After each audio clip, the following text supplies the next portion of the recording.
ग्रंथों में लिखा गया है कि यदि मनुष्य मौन रहना सीख ले तो उसकी अधिकांश समस्याएं स्वयं ही समाप्त हो जाती हैं। और सत्य में मौन में बड़ी शक्ति होती है, बड़ा बल होता है, किंतु वो बल किस काम का जो समय आने पर आपके काम ही ना है। क्या सदा मौन रहना उचित है? नहीं। इतिहास साक्षी है।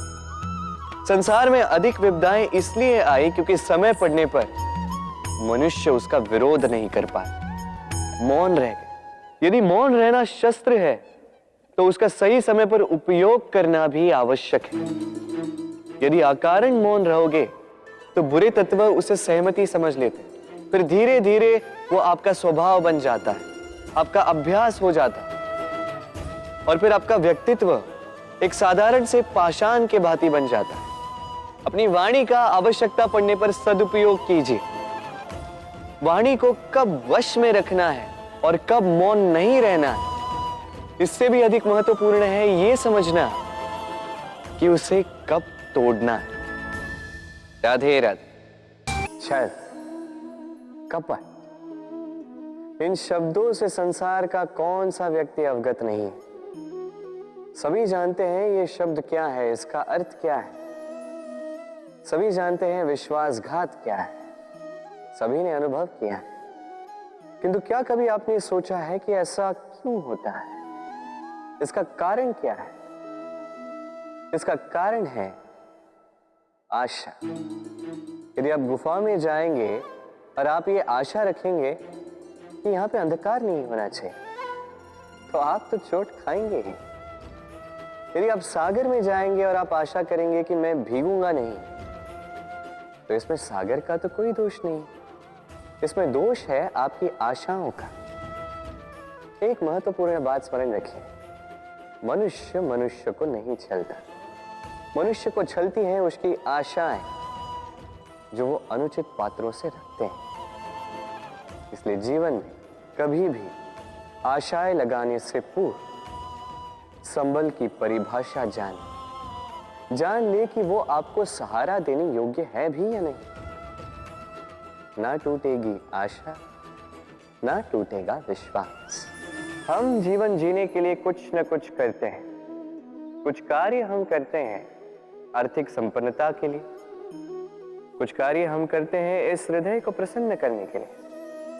किंतु हम में से अधिकतर लोग ये सोच सोच के चिंता में रहते हैं कि जो कार्य हमने सोचा था वो वैसा नहीं हुआ, या ये कार्य पूर्ण नहीं हुआ, या काम की अधिकता को देखकर चिंता में आ जाते हैं।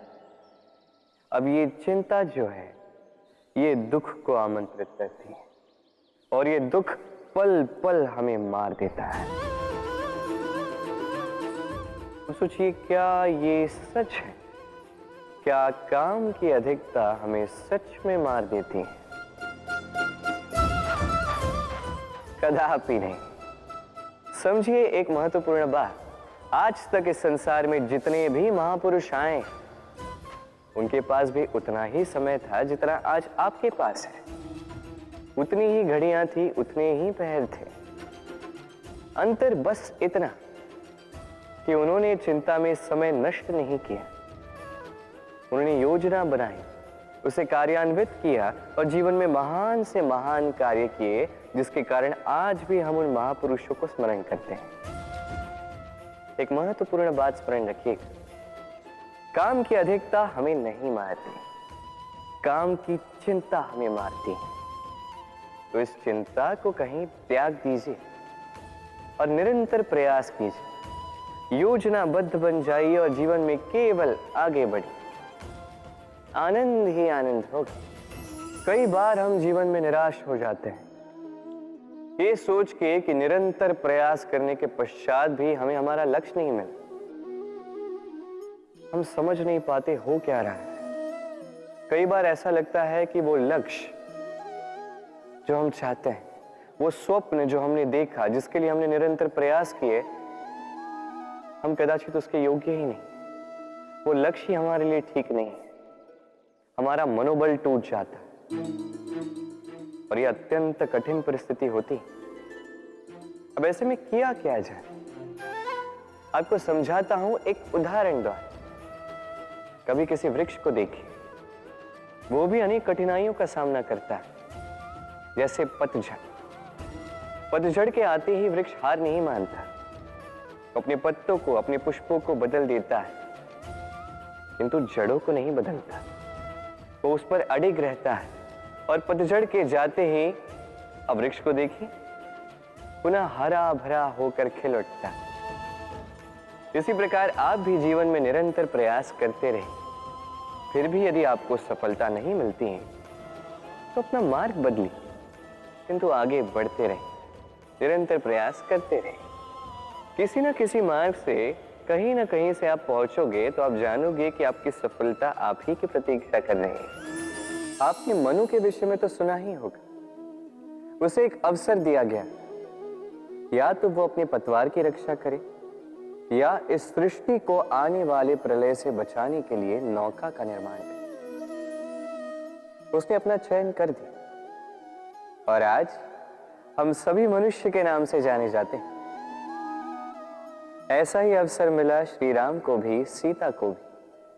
उन्होंने भावनाओं से ऊपर उठकर इस संसार के समक्ष उत्तम उदाहरण प्रस्तुत किया। ऐसा ही अवसर मिला रावण को भी, ऐसा ही अवसर मिला कंस को भी। एक अवसर, अनुचित मार्ग को त्याग कर उचित मार्ग पर आने।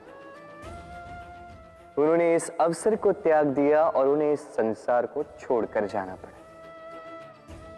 एक अत्यंत महत्वपूर्ण बात स्मरण रखिए, अवसर। ये शब्द जितना छोटा है, ये जीवन में आता भी उतने कम समय के लिए। अब इस अवसर का आप क्या करते हैं? इसका लाभ उठाकर अपने नाम को प्रकाशित करते हैं, इस संसार में, इतिहास में स्वयं को अमर करते हैं, या असफलता का उदाहरण बनते हैं? निर्णय आपका। स्वप्न, स्वप्न ये शब्द हमारे जीवन में कितना महत्वपूर्ण है। कुछ स्वप्न ऐसे होते हैं जो हम रात्रि की मीठी निद्रा में देखते हैं, तो कुछ स्वप्न हम खुली आंखों से देखते हैं। कुछ स्वप्न हमें मीठी नींद देते हैं तो कुछ हमें सोने ही नहीं देते। अब खुली आंखों से देखे जाने वाली ये स्वप्न छोटे हो सकते हैं या बड़े, किंतु इससे जुड़ी होती है सफलता। अब आपको एक बात समझाता हूं। ये है आपके स्वप्न, ये है सफलता। अब इनके मध्य की कड़ी है कठिनाई। तो जितने बड़े स्वप्न होंगे उतनी बड़ी कठिनाई, जितनी बड़ी कठिनाइयां उतनी ही बड़ी सफलता। स्मरण रखिए, सबसे ऊंची उड़ान भरने के लिए बाज को मेघों से ऊपर उठकर उड़ना पड़ता है। तो इन कठिनाइयों से दूर मत भागिए। अवश्य ये वही कठिनाइयां हैं जिनसे संसार दूर भागता है। ये वही कठिनाइयां हैं जो हमारे जीवन में ना आए इसलिए लोग प्रार्थना करते हैं, किंतु ये वही कठिनाइयां हैं जिसका सामना करके आपको वह सफलता प्राप्त होगी, आपको आपका लक्ष्य प्राप्त होगा। प्रसन्नता। ये प्रसन्नता कोई ऐसा भाव नहीं है जो सृष्टि में पहले से निर्मित हो। प्रसन्नता एक ऐसा भाव है जो आपको आपके कर्मों से अर्जित करना पड़ता है, और जितना दूसरों को दोगे उतना ही ये अंकुरित होगा। अर्थात जितनी प्रसन्नता दूसरों को दी जाएगी उतनी ही प्रसन्नता स्वयं चलकर आपके पास आएगी। अब आप कहोगे ये तो अत्यंत कठिन कार्य है, ये कैसे संभव है? सबको प्रसन्न रख पाना तो स्वयं महादेव के वश में नहीं, हम तो साधारण से मनुष्य हैं, ये कैसे हो पाएगा? चलो आपकी ये बात मैं मान लेता, सबको प्रसन्न रख पाना संभव नहीं, ये 100% उचित कथन, किंतु हम प्रयास तो कर सकते हैं कि प्रसन्नता ना सही, हम किसी को दुख ना पहुंचाएं। ये तो हम कर सकते हैं। जितना ये दुख कटेगा उतना ही सुख बढ़ेगा, और जितना ये सुख बढ़ेगा उतनी ही आएगी ये प्रसन्नता।